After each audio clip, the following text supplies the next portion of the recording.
Hello everyone, and thanks for joining me for this special short episode of Secrets of the Trails.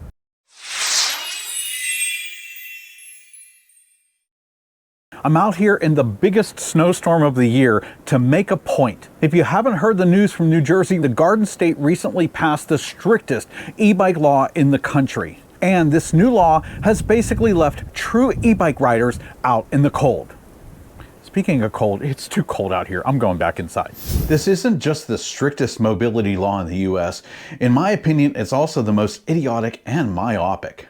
Right now, e-cyclists in New Jersey, and presumably those out-of-staters just visiting for a trail or two, must abide by new regulations that truthfully thumb the nose at existing federal statutes.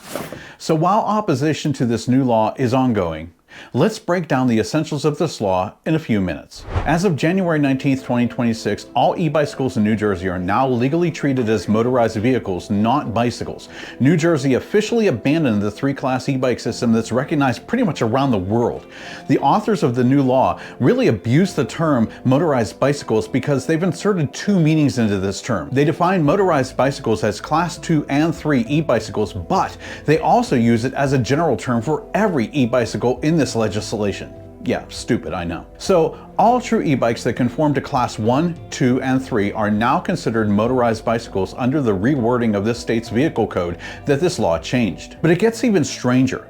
Note that this law specifically excludes e-scooters, devices that a fair number of injuries actually occur on. So I'm just wondering, do the law's legislative sponsors have children or grandchildren that ride e-scooters? Things that make you go, To ride an e-bike in New Jersey, you now need a license and registration. Riders 15 to 17 will require a motorized bicycle license, and those 17 and older will be allowed to use their regular New Jersey driver's license. Children under 15 are now entirely prohibited from riding electric bicycles or e-motos under this new law. But the law is vague on whether children are prohibited from being on a child seat of a true e-bike whose operator is an adult, so stay tuned for that. In addition to the licensing and registration requirements, this law requires that riders of all e-bikes and e-motos in the state carry liability insurance. It appears that the law waives separate insurance for class 1 e-bikes since they can be covered under the personal injury protection portion of most auto insurance plans.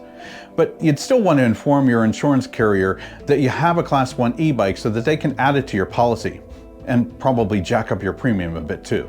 The law also requires helmets for all riders all of the time, but the law is vague on whether true e-bike riders are able to use the current CPSC certified bicycle helmets or whether they have to splurge for DOT certified helmets that are already required by motorcycle riders in many states. Point being, whether you're on a true e-bike, a non-powered bicycle, an e-moto, or a gas-powered motorcycle, just wear a helmet and protect your head. E-cyclists in New Jersey have 6 months to comply with the requirements of the new law, and fees for licensing and registration are waived for the first year. After that, the full motor vehicle rules apply. There's also a 1-year ban on online sales of any e-bike or e-moto in New Jersey, as well as on conversion kits for originally non-powered bicycles. Personally, I wish they'd have said e-moto sales, but I guess if the state legislature is ignorant enough to not realize the difference between an e-moto and a true e-bike, then New Jersey residents will have to go to a physical bike shop to purchase an Aventon, Electric, or other well-known brand of true e-bike. Oh, and by the way, bicycle shops that sell e-bikes or e-motos now have to register with the state as motor vehicle dealers, shoving even more money into the state coffers. Can you spot the political grift here yet? So what if you don't live in New Jersey, but you just want to ride there? Here's what we know as of the date of this video. Your out-of-state driver's license should satisfy the licensing requirement, but you may have to still register your true e-bike with New Jersey's Motor Vehicle Commission and carry insurance that meets their requirements once the 6-month grace period ends. But here again, the people that wrote this law show a bit of schizophrenia. One line appears to absolve non-residents. The registration provisions shall not apply to a non-resident motorized bicycle owner, but another line seems to contradict that out-of-state provision. No person shall operate a motorized bicycle in the state unless the license plate is displayed. So what happens if your state doesn't have a registration and licensing law?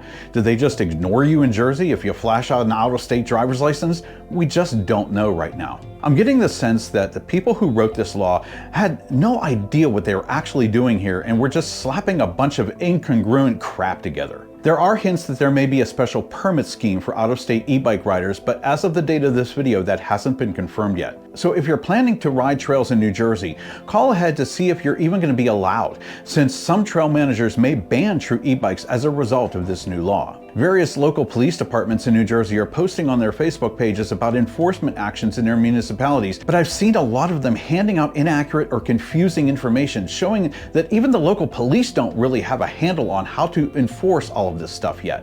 Maybe they should have just enforced the old law in the first place. This law is so controversial because it treats all e-bikes like motor vehicles, although true e-bikes are not motor vehicles per federal law. So here's my take. If you live in New Jersey, keep up the pressure on your state legislators and your governor to force them to open their eyes to how contradictory and insane this new law is, and urge them to either repeal it or rework it so it follows federal law and does the right things, instead of punishing adult e-cyclists for just having a true e-bike. Connect with and support advocacy organizations fighting this massive overreach. And if you think this legislation is just fine and dandy, I'd urge you to educate yourself on what constitutes a true e-bike versus a high-powered e-moto, and start using the right terminology for these devices. Education is key here, and a good law like California's recent e-bike legislation will do much to keep everyone safe on New Jersey's trails and streets, help prevent injury and death from illegal or improper e-moto and e-scooter use, and promote healthy and safe bicycle use everywhere. I hope you found this video helpful. If you did, please like, subscribe, and most importantly, share this video with others so we can all work together to encourage proper and safe access to our streets and trails for standard and electric bicycles as well as for e-motos. Thanks for watching. I'll see you out on the trail. Have a great ride.